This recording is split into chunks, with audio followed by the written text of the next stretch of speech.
इस सामाजिक मुद्दे के बारे में यह कहना सर्वथा उचित होगा कि यह मुद्दा मानव के सभ्य और संस्कार के साथ शुरू होता है। ऋग्वेद में इस आर्थिक उपार्जन के बारे में मंडल 10 के श्लोक 117 में विस्तृत चर्चा हुई है। इस सामाजिक मुद्दे के बारे में यह कहना सर्वथा उचित होगा कि यह मुद्दा मानव के सभ्य और संस्कार के साथ शुरू होता है। ऋग्वेद में इस आर्थिक उपार्जन के बारे में मंडल 10 के श्लोक 117 में विस्तृत चर्चा हुई है। वावु देवा कसूधमें बधम ददुरुतासितमुप गच्छन्ति मत्रयवः। हम बात करते हैं कि ये भीख मांगने वाले कहाँ मिलते हैं। अगर हम भारतीय परिप्रेक्ष्य में बात करते हैं तो हम पाते हैं कि भिक्षावृत्ति जो है हमारे ऋग्वेद से लेकर सभी धार्मिक और दार्शनिक विचारों में उपलब्ध है।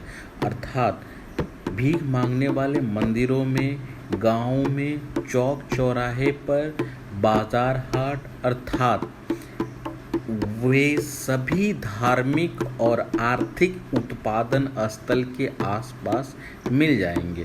तो रईः पर्णतो नोप दस्य तयु प्रणनमरडितारं न विन्दते। अर्थात ये धार्मिक और आर्थिक गतिविधि में हम कह सकते हैं। आइए जानते हैं कि ये भिक्षावृत्ति करने वाले लोग मिलते क्या। ये मुख्यतः धार्मिक स्थल, ट्रैफिक सिग्नल पे मिलते हैं, पर्यटक स्थल पे मिलते हैं और अन्य आम खास जगह पे जैसे बाजार, मेला, इस जगह पे मिलते हैं।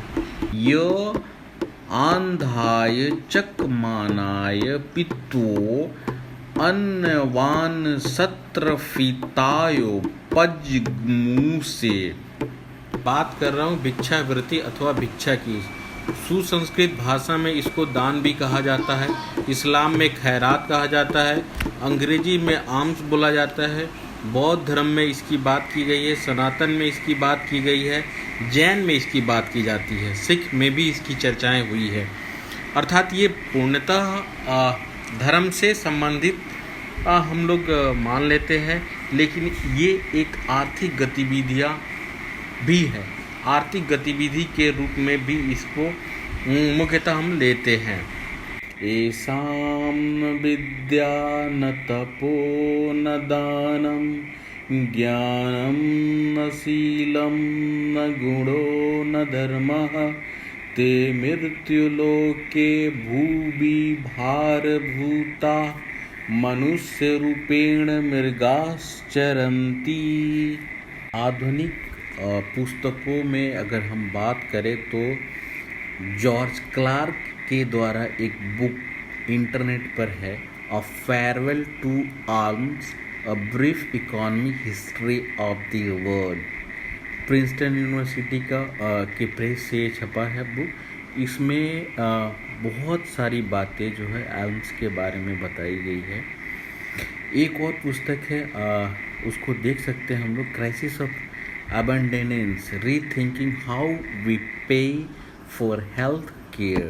न को अपि क्षुधा पीड़ितो मानवः स्यात्, न रुग्णो न नग्नो न क्षीणस्य तस्मात्, न शिक्षाविहीनस्य च पश्यामः किंचित् प्रभु भारतस्योन्नति स्यात् कथचिंतित्।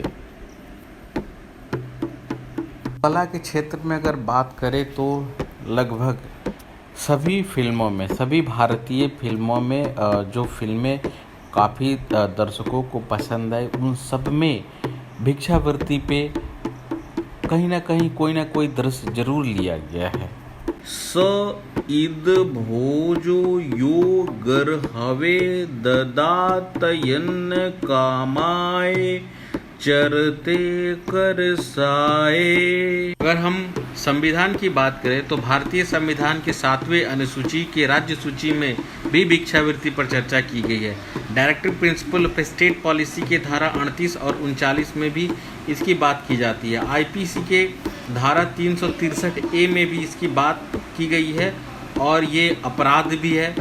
चिल्ड्रन एक्ट 1960 सेक्शन 42 2B ये 2 धाराएं इसके लिए मिलते हैं। इंडियन रेलवे एक्ट 1898 के धारा 144(2) धारा 144(3) में भी इसकी बात की गई है। अर्म समे भवति याम हुता उता परिसु कर्णुते सखायाम।